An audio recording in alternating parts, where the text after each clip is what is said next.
this Delhi analysis. So Delhi edition, as we always do. So today, the first page over here, this is interesting. So someone has filed an petition at the Supreme Court, requesting the Supreme Court to file or to direct Election Commission of India, which is responsible for conducting elections, to pass an order that political parties, when elections take place, they have a tendency to offer subsidies or freebies to the citizens and lure voters, right? So they lure voters. So it is asking the Supreme Court to give directions to the Election Commission of India to deregister these political parties who promise freebies like free electricity, free rations, or whatever. So them being deregistered. Now, Election Commission of India said that, see, our job is to manage elections, free and fair conduct of elections. What do political parties promise? Right? So all of that is not our domain. That is not our job. And in any case, their political parties are free to offer whatever they want to do. It is up to the rationale of the citizens who are voting. So that is one thing. So, we can also look at it from the point of view of Article 19, even though Article 19 has not been referred to in this article. Now, we all know, now moving on to the next aspect, we all know that freebies giving unsustainable amount of subsidies are not good for the financial health of any state or any country. For example, we can see what is happening in Sri Lanka, right? So we can see that it is for us to see. Okay, so this is not a sustainable practice.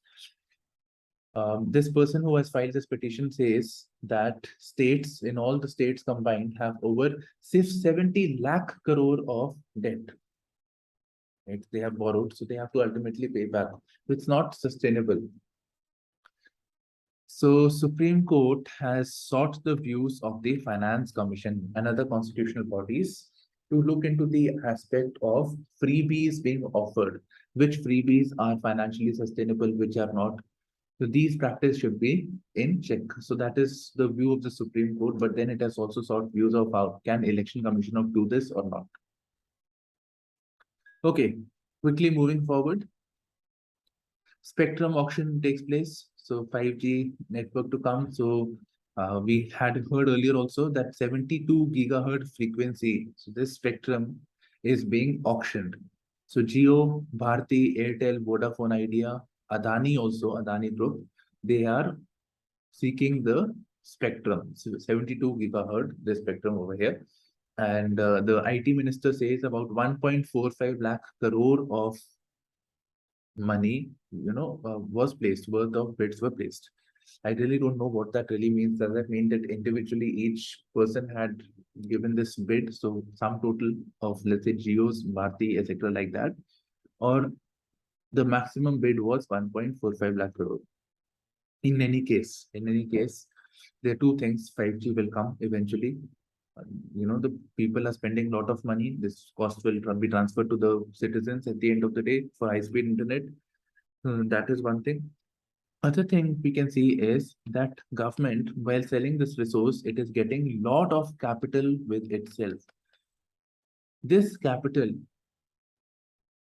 can be used to develop social infra, for example, school education, healthcare, so all those things. So for that purpose, sometimes also referred to as soft infra, so that, or it can be used for creating a hard infra, or it can be used to merely bridge the fiscal deficit. It's up to the government, fiscal deficit, or give out more freebies or subsidies to the citizens.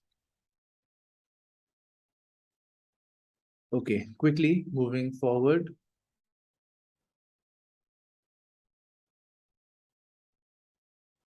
Forward, right? You can see some news over here. So these are basic routine news. Political mainly, not really important. We should have basic idea. Okay. This is basically an update actually. We know that Twitter had filed a petition at the Karnataka High Court. So why? Because the central government, using a law known as Section 69 of the IT Act. The Section 69 of the IT Act says that the center can order certain content to be blocked or removed. Right. So this is their legitimate right to ensure law and order, maintain friendly relations with other countries, all that. So it has done. But analysis has shown that many of this request of blocking removal of content, I will not say request, order, was with accounts associated with farmers, farmers or political opponents. So those who are critical or dissent with the governments. So somewhere there is this thing that the center is using this to block dissent. So Twitter has filed a plea challenging these blocking, that this is not for the very purpose for which this Section 69 of the IT Act was introduced. Okay, so this is there in the Karnataka High Court. So Karnataka High Court has sought the views of the center. Rare flight of Antarctic's light-mantled albatross. Okay, so there is this, you can see from the heading itself. So there is this bird associated with the Antarctic. In fact, it is found in the circumpolar distribution. So circumpolar distribution of the Southern Ocean region. If you look at it this way, this is basically the Antarctic. If you imagine the Earth being round, so Antarctic and the region around this. So it is here that this albatross, light-mantled albatross bird is seen. Now imagine this bird, which is in the very, very cold region, subpolar region, is in the tropicals of Tamil Nadu, right? Very close Tropic of Cancer. So in that region, it has been found. It has been found at the Gulf of Mannar Marine National Park on the Adams Bridge. So this is a very, very unique observation. Okay.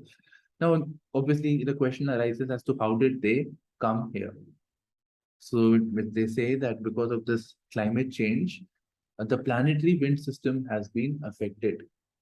And with the warming also, the birds are not able to gauge clearly where they have to go. So this may have been reason of accidental entry into this region. Okay. Besides, we should have basic idea about these light mantled this bird albatross. So here we have the biological name, right? We get this biological name over here, and it's a seabird. So albatross, seabird. And is it an endangered species? Is it critically endangered? So how do we know? There is an agency known as ICUN. It is not a government agency. It's a not-for-profit organization, actually. This question has been asked. That's why I'm saying. So this maintains a register of species that are endangered, critically endangered. So these are near threatened.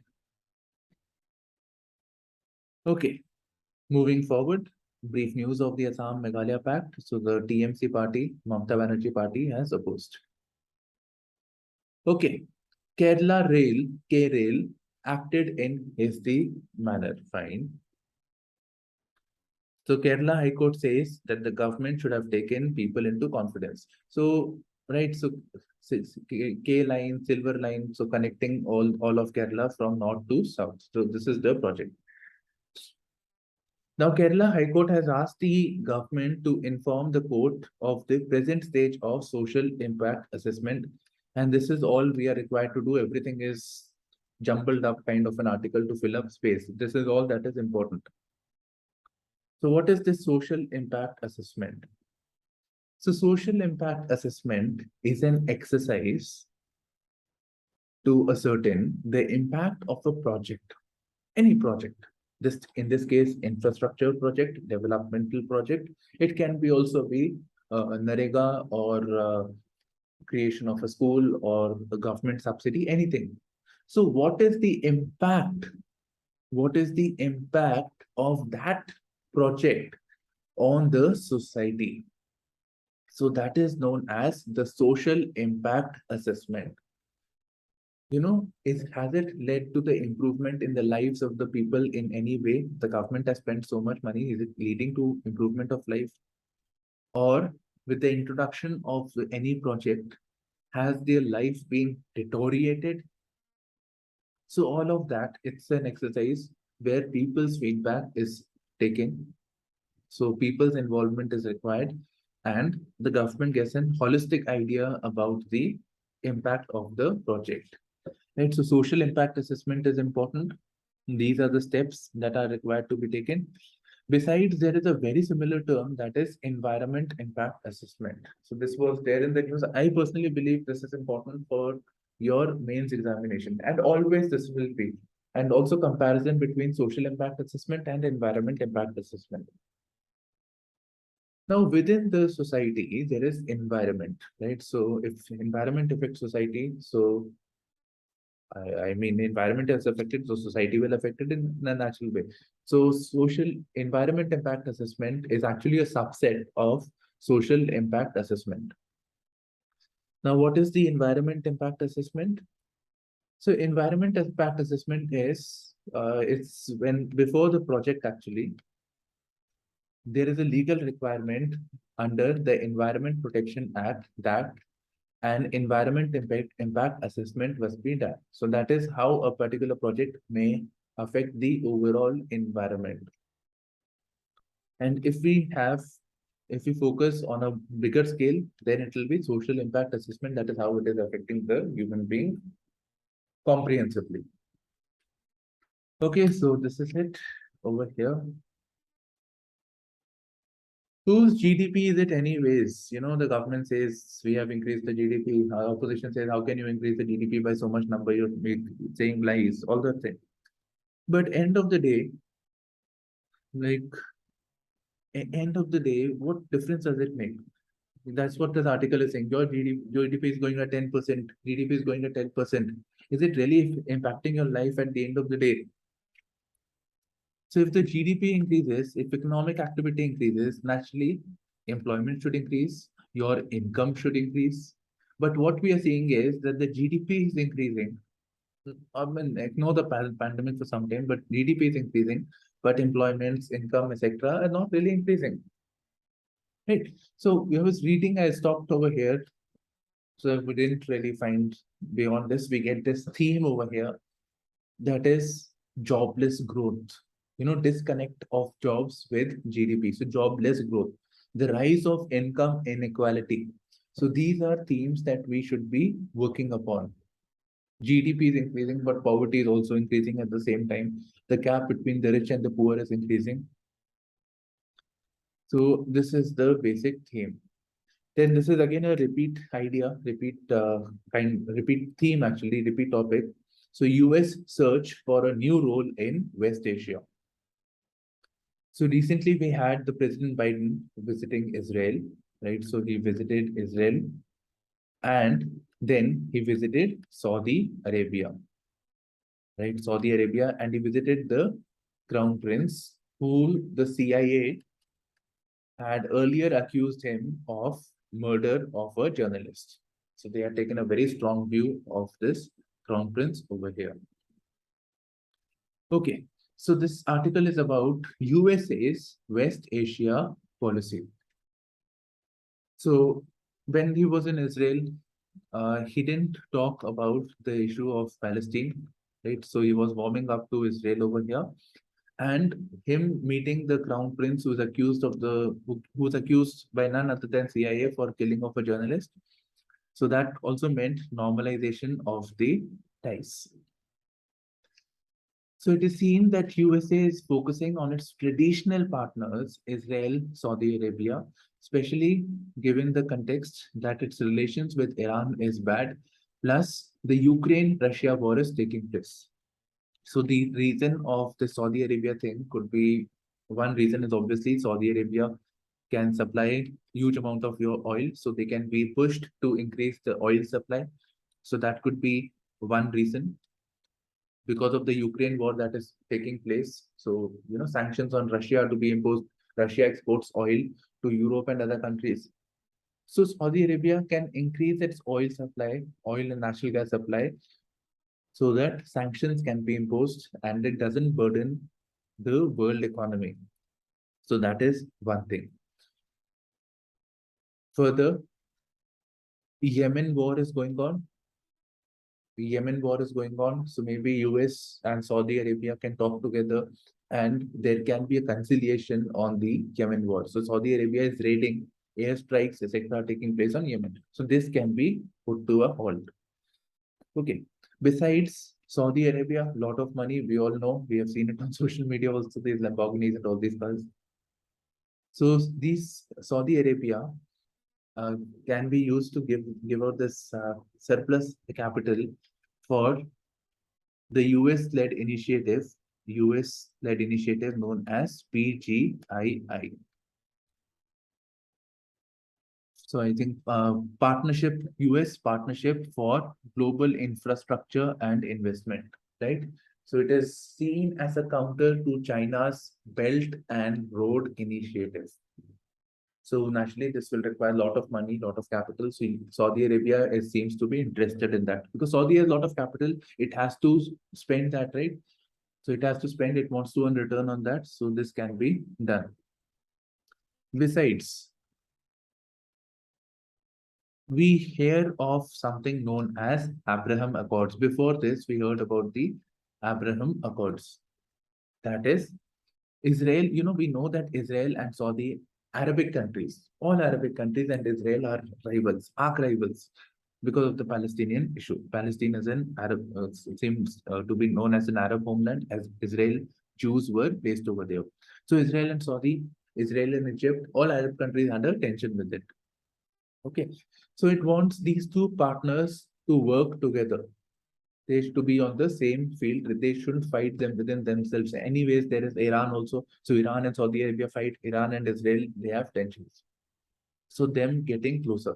So during the time of Donald Trump, there was something known as Abraham Accords that came into existence. So what is this Abraham Accords? So it is about normalization of ties between the Arab countries and Saudi Arabia. Now, not Saudi Arabia, the Arabic countries. So Israel and Arabic countries. So it is a joint statement between Israel. Initially, not all Arabic countries are there, only UAE. So UAE and the US. Later all, Bahrain, Egypt, so other countries have also joined into this. So basic thing is that UAE will have its embassy in Israel. So somewhere diplomatic relations have been initiated. Then this is being built further via the Negev Forum. So this is in Israel. There is a desert. So where there was a summit had taken place, which was later followed by the Negev Summit. So this is the Negev Desert. You can see on the right side. This is the Negev Summit. So hosted the foreign ministers of Bahrain, Egypt, Morocco, etc. Right. So these countries are also sought to normalize relations with Israel. Okay, so that is the West Asia policy of Israel, this thing for the time being. And beyond this, we also hear about the I2U2. I find this name very funny, I2U2. Okay, so this is a group comprising of India, Israel, UAE, and USA. So half of Abraham Accord is also there. So Israel, UAE, US, now India also. Right. So this is there right now. They're not talking much about it. I mean, they're the ambit or the scope of this I2U2 is not much. So they're talking about food security. They are talking about cooperation in science and tech.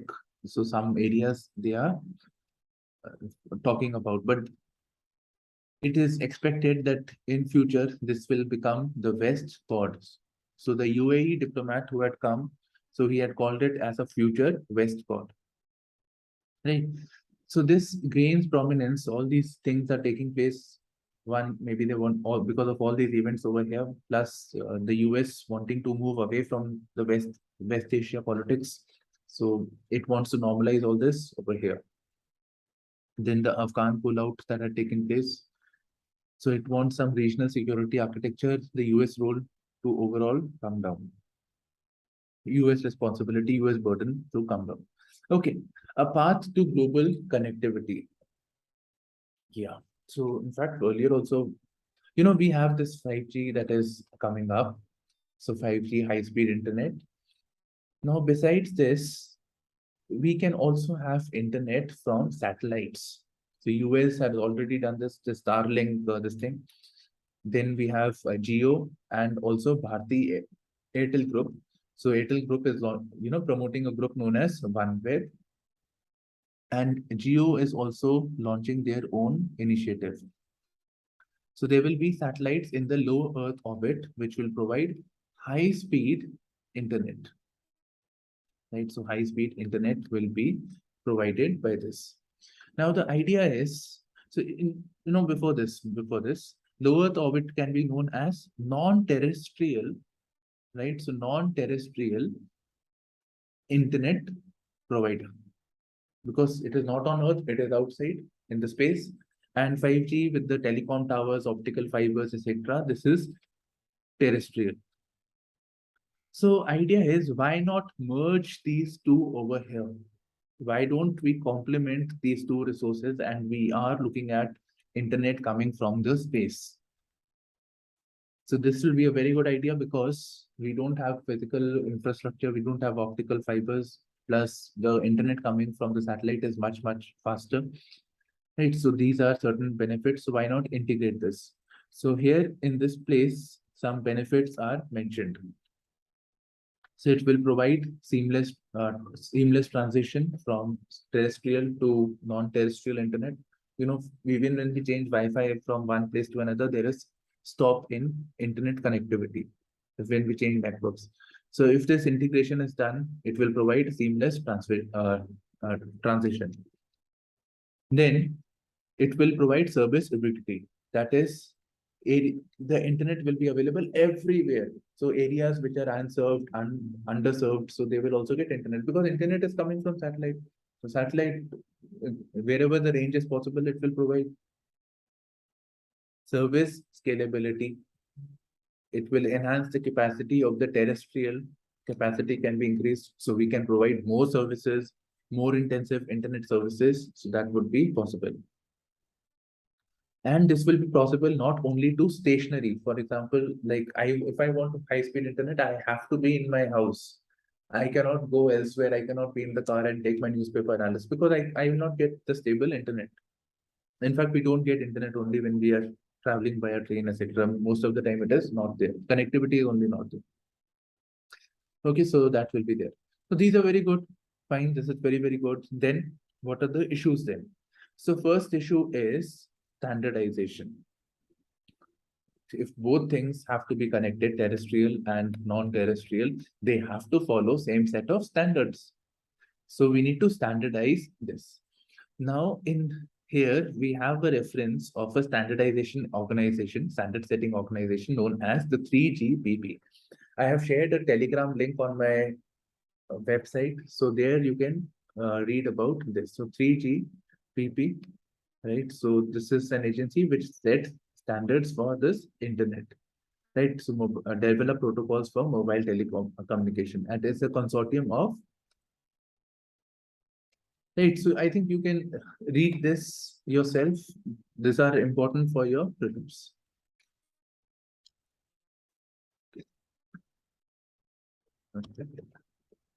Yeah, consortium with 7 national or regional telecommunication standard organizations.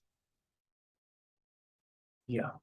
So 3GPP over here. So this I want you to read. Okay, so first issue is issue with the standardization. Then if you are integrating satellite, first of all, satellite communication naturally will be more expensive, right? So it will be more expensive. So cost will get inflated. Then ultimately, if you want underserved areas, that means ability to afford that would have been less. So underserved area may not get that. You may provide the internet, but people may not get benefit. So it will lead to higher cost of services, higher cost of setting up the infra, higher cost of consumer equipment. So that will be a challenge. You know how much the Starlink internet costs per month? $100. So that is 7,000 rupees. What is our Geo network? 600 rupees, 900 rupees plus tax. And this is 7,000 rupees per month. Okay. So this is the main challenge over here. Besides, I didn't really understand what this means. It says that these LEO low Earth orbit SAT-NATs have distinct advantage, cost advantage, only if the density is less than 0.1% per square kilometer. This I didn't understand. Normally, when the density, when more people are there in a particular area, then the benefit comes. Here it is saying if less number of people, then it is beneficial. So I'm not very clear on this. Okay, now what is the government doing? So one thing is that we need participation of the private players, right? Private sector should participate in this, so we need that. Now the government came up with a policy known as the National Digital Communications Policy 2018, where the objective was promoting local manufacturing, development of an ecosystem of local manufacturing, promoting participation of the private sector for strengthening satellite communication infra. So these have been mentioned in this policy. Besides, in 2019, the government created the New Space India Limited. So a public sector company, right? So it is a public sector enterprise under the Department of Space. So this was created, it would facilitate the growth of the private sector. Besides, a new regulatory body was created known as the InSpace. So this we did yesterday also. So creating a platform by which the private sector could be empowered and participate freely in the space domain. Okay, so LPG cylinder refills come down. Prices are very high. The government came up for promoting the LPG also as a clean fuel for the welfare of women who are cooking, right? Because the firewood creates a lot more pollution, so it is not good. Okay, power tariff revisions and the state of discoms. Let me briefly explain. There is my video also on the health of the discom sector, so you can see it. It is titled by the name of, very comprehensively, I've covered this 10 to 15-minute video. Overall, there are power companies who generate electricity, who burn coal, etc. So they generate electricity and then we are the end consumer. So there is somebody who is distributing electricity, who is putting all the wires that bring connectivity from the power companies to your household. And when you buy electricity, when electricity is supplied, so it is via the distribution companies. They bill you. They send the bill, you make the payment. Now, when the government say that we are giving you subsidy, we are keeping the prices low, so all of that, or when anybody steals electricity, so in that case, it affects the profits of the distribution companies. So the distribution companies are making huge amounts of loss for number of years, right? So this is a legacy issue over here. So it says that the total loss, according to Niti Aayog report, the total loss is about 90,000 crores rupees, 90,000 crore in the financial year of 2021. So just for this year, it is this much. And overall, if you look state by state, like Punjab, around 3-4 lakh crores. This place, West Bengal, around that much. So huge amount of loans debt is pending. So they have to pay back distribution companies. So there is a need to reform this, and for this purpose, the Uday scheme was introduced. So you can see the video on Uday. So that will give you better insight. Using technology to make better decisions, right? Okay, so this is about some private initiative actually. So it's an advertisement for this. But yes, UPSC did ask us a question on this theme. So how can the tools of the fourth industrial revolution, help in governance? So this theme we can pick over here. And then we are also having the introduction of the 5G. Now again, state news, I'm not doing this. Briefly, you can have a look, right? So scrolling through this. 19 Rajya Sabha members suspended in one go. Opposition members, they wanted to talk about prices, rollback of GST on essential commodities. Obviously, they were not able to do it, so they entered into the well. You're not allowed to enter into the center, this area over here. So Prime Minister Modi congratulates Sri Lanka's new president. Okay. Yeah, this is important. India adds 5 more Ramsar sites. I have posted this on my Instagram, IASPrimers channel, right? So you can always refer to this. Okay. So first thing is which sites have been introduced. This can always be asked in the prelims. Like match the following types also. So there are 3 of them in Tamil Nadu, 3 of them in Tamil Nadu, 1 each in Madhya Pradesh and Mizoram. So here we find the names of the sites. Or you can take a screenshot also, or I can share it on the Telegram as well.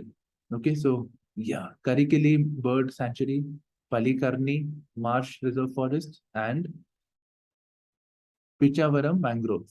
Then in Madhya Pradesh, Sakya Sagar, and in Mizoram, Balla Wetlands. So now India becomes a country with the highest number of wetlands in the South Asian region. So no other South Asian country has so many sites. So South Asian, please keep this in mind, right? This is important. Okay. Next, the question arises 2 things. One is, what is Ramsar? Ramsar Convention. What is Ramsar Sites? Why are they important? What is the criteria of getting entry into the Ramsar Convention? Then, obviously, the big question is, what is a wetland? How is it defined? So, very simple definition of wetland is any land that is wet and it is not a river or a distributed tributary, then it is a wetland. So, land that is submerged with water. So, the Ministry of Environment in India, so they say area of marsh, fen, peatland water, right? Brackish water, salt water, anything. So, these are wetlands. Only thing is that their depth should not exceed 6 meters, right? So their depths, wetland, so their depths should not exceed 6 meters. Or any construction that has taken place for drinking water, paddy fields, they are also not part of your wetlands, definition of wetlands. Now coming to the Ramsar, so Ramsar site, it's basically, there was a convention known as Ramsar Convention. Ramsar is a place in Iran to protect the wetlands, given they have some ecological importance. In fact, ecological importance of Ramsar sites can be asked in your mains paper also. I have personally discussed these questions with some different institute. Okay. So now to be added as a Ramsar site, there is at least 919 criteria. In fact, I'll just zoom this. I think you can read for yourself. Right. So yeah. So this is the criteria over here. So this is the criteria, this entire thing. Then the ISRO has formed a national wetland inventory assessment compiled by the obviously ISRO. So they compile the data. Third parties joining CPEC is inherently illegal. Okay, so what is the CPEC first of all? So China Pakistan Economic Corridor. It is part of the Belt and Road Initiative. So Belt and Road, imagine this is the line that is the Belt and Road connectivity project. So going south, so this is coming via the India's, it's coming via the Indian claimed Kashmir. So there is one Pakistan occupied Kashmir and there is India Kashmir, which India physically is there. But legally, this belongs to India. So this is passing through that part of Kashmir and actually India objects to it.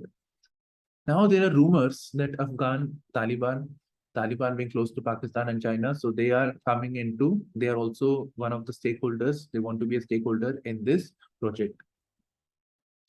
Right, so this is the basic issue. Now, CPEC was also again asked in the mains paper. We'll discuss it some other time. Okay, so EC and European Union, same old news, EU to reduce gas supply, gas by 15% over supply cuts of Russia. So what will they do? They will use coal-based power plants. So that would also mean that they are backtracking on their pollution commitments. Black Sea region is in news because of all this Ukraine crisis that is there. Please see the area around the Black Sea region for your prelims. Bangladesh seeks $4.5 billion IMF loan as reserves shrink. Fine. So all this things that are taking place, inflation taking place, fuel becoming more expensive, all those things. So the health, there is overall reserves financial health of the countries are not good. So they want money from the IMF, and IMF's basic job is to lend money to those countries whose monetary situation, not fiscal, whose monetary situation, like currency, etc., is not good. So then some funding is provided so that they have adequate reserves and they can take corrective measures. Okay, so Bangladesh seeks 4.5 million. So, but what is new over here? We have a reference of D8 nations. So D8 nations are also experiencing the similar problem. Now, what is the D8? So D8 means the group, group of 8 developing countries. So D8. So these includes Egypt, and these are important for your pre. Please, please, please. I'll zoom this. You can read the countries for yourself, right? So Egypt, Iran, Malaysia, so these countries are part of the developing 8 countries. Okay, this is economic news over here. So you can see this. Okay, so I'm just doing this news over here. IMF cuts global outlook. So naturally, because of this, they have raised concerns of recessions also overall.